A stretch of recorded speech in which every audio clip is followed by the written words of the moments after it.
jumped in there. Tim, what do you think about the corners? Well, the question I was asking, did you pay attention to the order or how or anything? Are we in terms of how easily Coach Rhule just rattled off 6 corners? No, because I mean, like, I know since like the spring, there's been like this idea of like, hey, there's 6 guys they feel good about specifically at that position. So, not really surprised, but yeah, I mean, I think I don't know. We had the discussion on the board recently of just I do think things not come to a head necessarily, but I am interested to see at what point Nebraska or the coaching staff sits down and says, okay, if it comes down to it, we need to keep one guy out on the field. Who are the guys we're keeping out on the field? Because I figure they're going to rotate a bunch, but there's going to be moments where it's like, okay, offense is going hurry up, or you're in a critical situation and you just need to kind of lean on a guy to just stick out there for 6, 7 plus plays in a row. Who are those guys going to be? Like, I'm just interested to see how Nebraska manages that. Do you stick with some of the guys that are more experienced out there? Do you lean with maybe the potential of someone like an Amari Sanders or a Jeremiah? Like, I'm just interested to see how Nebraska approaches those situations in the moment. When you think of competitive positions and depth, what are 1 or 2 positions where you think the competition is reflective of the potential too? Because sometimes a competitive position group just means there isn't a standout, or really a guy. What position groups do you look at and say, not only is this competitive, but I think it could be a position of strength too, i.e. implying good depth? Yeah, I mean, corner is definitely one for me going into the year. I think that's a position where, would you have thought that going in? Sorry, say that again. Would you have thought that 3 or 4 or 5 months ago? With the additions to the room, yes. I'm pretty high on Amari Sanders. I'm high on Sierre, Andrew Marshall out of the portal. I am high on the room as it's coming together. So yeah, I mean, I think so, personally. But yeah, I think that's one for sure in my opinion. I think receiver's the other one, just because I think there is going to be a bit of a battle here in the fall for reps. I do think Jeremiah Jones is going to factor into that battle, and is kind of the wild card for me now in fall camp in terms of, okay, how many reps is this guy going to earn? Cortez, how many reps is he going to earn? You look even further down in that room, where does a Keelan Smith potentially fit in? Higher in the room, where does a Jaron Bonner kind of fit in? Like, I think those 2 positions, good problems to have. Nebraska has depth they really haven't had in a while. Do you feel better about the corners or the safeties at this point? I think I feel better about the corners. I do like the safety room. I do think there's some football players there, in that room, you know what I mean? And y'all know what I'm talking about. Just guys that I think are smart, that are tough, that, will play maybe above their ranking and play above maybe what they're, kind of considered just because they are really good football players. But I like the length and I like the just natural cover skills they have in the corner room right now. So I want to go back to the wide receivers here for a second. You mentioned Jeremiah Jones, which that's the first time I've heard kind of somebody bring him up in this conversation about people that might potentially get reps this year. What do you think about – I know that they were super high on Demetrius Bell before he got injured. Is that a guy you think still factors in here? I've always been really high on Jaron Bonner. He hasn't seemed to really find a place in that room or whatever room that they've put him in over the course of the year. Like, obviously, Key, Hunter, Barney are sort of your non-negotiables. Do you have a sense of how you think it's going to play out after that? We've named a bunch of guys. Yeah, like the thing with Bell, I'm curious to see is just where does he fit in right now? Because it is a year later. It is, if he would stayed healthy, I kind of wonder how much we're talking about Ja'Cory Barney right now, because those 2 would have been splitting reps, and there's a chance we're seeing more Bell than we are Barney. But So where does he fit in now a year later where Barney's kind of stepped up as not just, like a young, exciting player, but also a leader in the offense? And so is he a guy that is interchangeable that can also be on the field at the same time? I think so. I do think, Dana Holgers' offense works in a way that you can get all these different guys on the field at the same time, even if they have similar skill sets. That's my biggest concern biggest concern. That's my big, like my I think what I'm most interested to see this fall is just how many receivers are working with that first unit. How many guys are working in there in the times you get to see practice in that first game. Where does a Bell fit in? Where does like you mentioned, Jalen Bonner? Because I think that Jalen Bonner is one that is versatile enough that can get out there regardless of personnel. Bell, on the other hand, I don't know right now with some of the other bodies in the room, with an Isaiah Hunter and a Dane Key and a Jacory Barney and some of those guys out there right now, Quinn Clark, do you throw Demetrius Bell out there as an outside receiver? Do you kind of keep him in the slot? So, I'm curious to see how Nebraska approaches it, how they handle that conversation with him, and, kind of where his head's at when he is on the field. Because, again, it's been over a year since he's been out there, and he's missed some time. It's going to be his first time really contributing at the Big Ten level. So I'm very curious to see how his fall camp goes. Yeah, I'm excited. I think, number one, he's way gifted. I was blown away pre-injury, and he had a couple of setbacks in terms of his recovery. And I think there's this weird thing about this staff, Tim. I'm not sure if you agree or not. They seem like they're always cognizant of organic, kind of these organic stories where they can say, see, this is what can happen.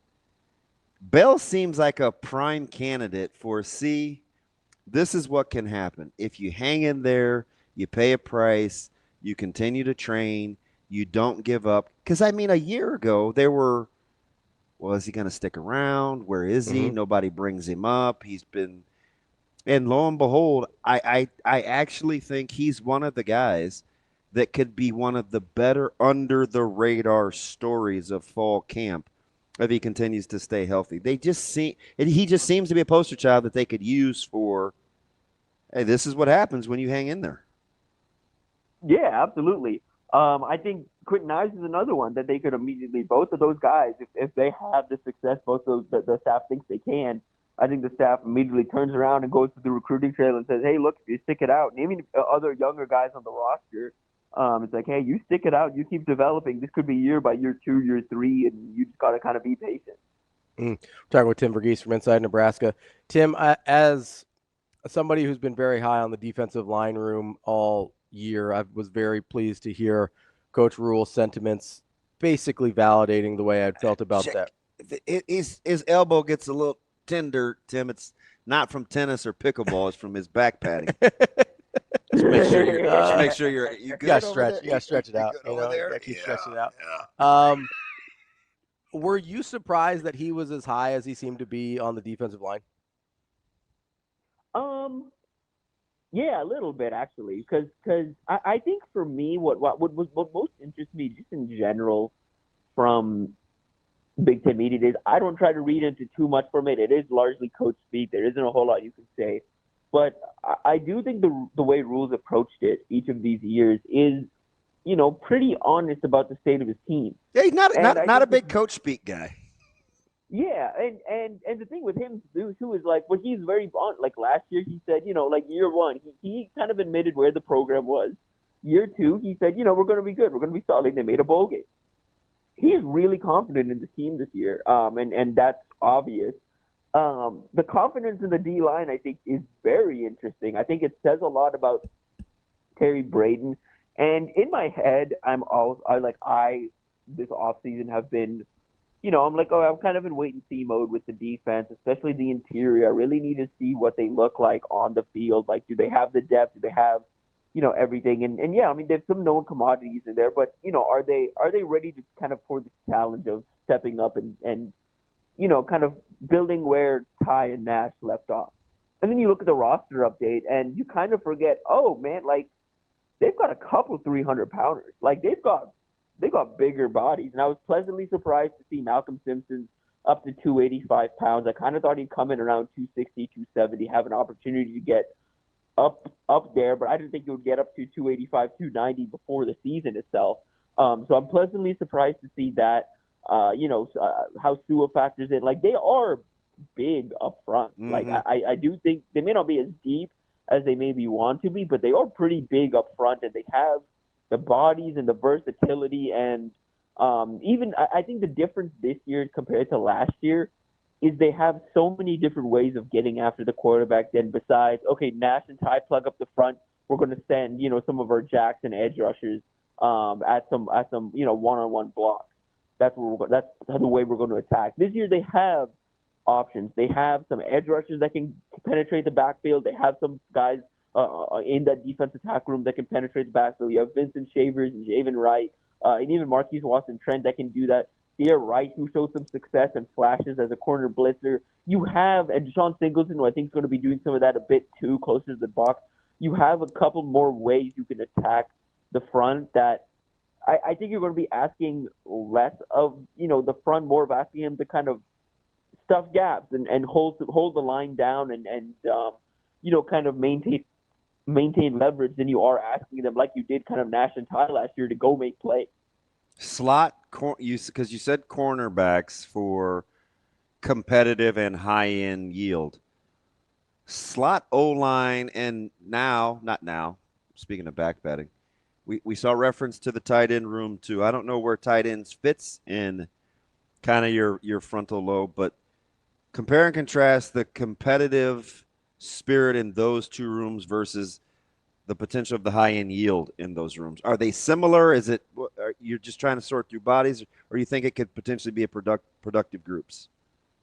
The tight end room, to me, I think is the room that is a room in retrospect when we look back on this season, we could be like, okay, well, that's how Nebraska won all those games. Like, if Nebraska does get over the hump and do that kind of stuff, yes, sir, and because it is just a room that offers so much. You Super have versatile. the high floor blockers. Thank you for guys for coming to my side of the street. Thank you. Thank you. You have all these, like, you have two specifically high floor blockers that provide more than enough as pass catchers in Luke Lindenmeyer and Mac Markway. And Markway adds even more as a pass catcher. If you go back and look at the LSU film, he's got enough. There's enough there. And then you have some of these high ceiling type guys in a Heinrich Harburg and a Carter Nelson that it's like, okay, these are offensive weapons. Like, you can bury one of those guys in 13 personnel and a defense really isn't accounting for it. Oh, and there's Carter Nelson running wide open down the seam.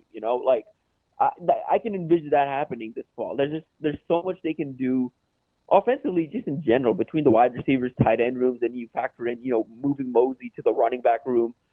They have so many different ways they can attack a defense now.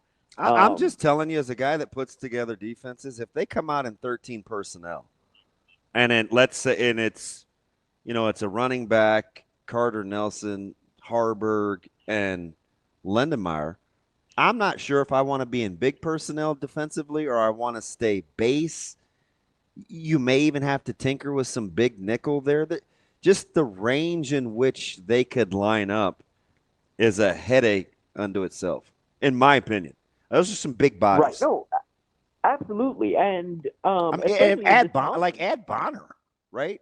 Yeah, technically a wide receiver, but big dude. It's crazy.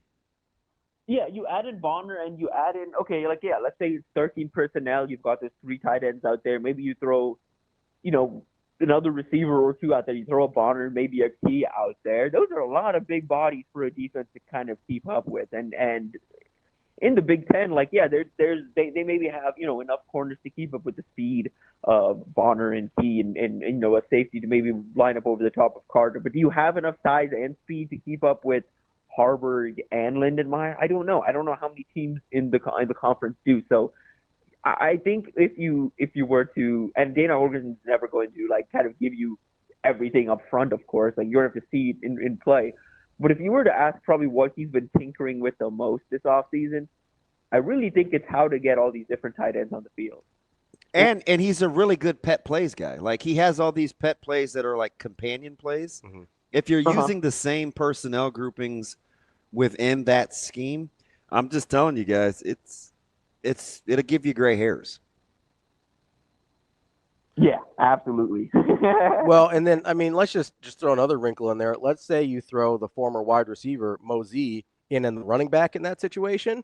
Yeah. Then what are you doing? Yeah. You keep, let's say, a Harburg type in at an H-back, and you motion Mosey out to get a matchup, because you can always dictate the matchups with motion. I mean, then you're just playing games. Yeah. Like that's going to be really difficult to deal with. It's just because I know you talk to guys upstairs, and I'm thinking, okay, hey, is 12 in the game, is 7 in the game, is 80 in the game? Because at the high school level, you can kind of get tendencies, but as you get older, the more versatile you get within the same subset, the harder it is to scheme. So if Lindemeyer is a pass catcher and a good inline blocker, or if Harburg can run the ball and he can catch the ball and he can be a good inline blocker, you start just going down the line with Markway or whomever else. It's like, yeah, I don't know. I watched Bill O'Brien survive at Penn State with 3 really good tight ends because Nebraska couldn't get lined up right? So it's like it's a handful. And plus Tim, deep down with this offensive line, with Pritchett and Spindler and Justin Evans and like these guys can move people. I just get the sense they want to run the football when they want to run the football. Yeah. That's I think for the Nebraska fan that's been paying attention since last fall through this year, I don't think they're going to get caught off guard by this. For the national fan that's aware of Dana Holgorsen and the offense Dana Holgorsen runs and is now like, oh, Dana Holgorsen's in Nebraska. That's interesting. I guess I'll have to tune in. I think they're going to be surprised at how much Nebraska's offense is going to be running the football, how much they're going to be in heavy personnel, how many tight ends are going to be on the field, how multiple they're going to look. And at the end of the day, it's going to be, Dana Holgorsen offense essentials. You're going to have your mesh. You're going to have your drive concepts. You're going to have, like everything that a Dana Holgorsen offense has. You're going to be pushing the ball downfield. It's going to be playing with some tempo and pace in moments. But I think what's going to surprise, the national audience is how much Nebraska leans on Emmett Johnson, leans on the strength of the interior. Because, like you mentioned, I think when I think about the offensive line going into the year, all of my concerns are how are they going to hold up in a long developing concept? How are they going to hold up when Dylan has to sit there and pass the ball and progress through 3-4 different reads? I have no concerns about them as a run blocking unit. Even the questions about Elijah Pritchett, they're all about him and mainly as a pass blocker. I don't really have too many questions about him as a run blocker. I went down the Vanderbilt Bama hole yesterday on television. Mm-hmm. And there are definitely some things that you can coach out of him. But as a run blocker, I have no concerns watching him and Jam Miller and these guys against Vandy. And Vandy worked them because they kept the ball so long in that game. But I agree, man. Like, Spindler's the same way. Like, just grading and rooting guys out, those are big – cock-strong graders, right? Like, why wouldn't they play to their strengths? Right. So yeah, like I do expect them to kind of run the rock a little bit, and I also say this on Pritchett. I said it on.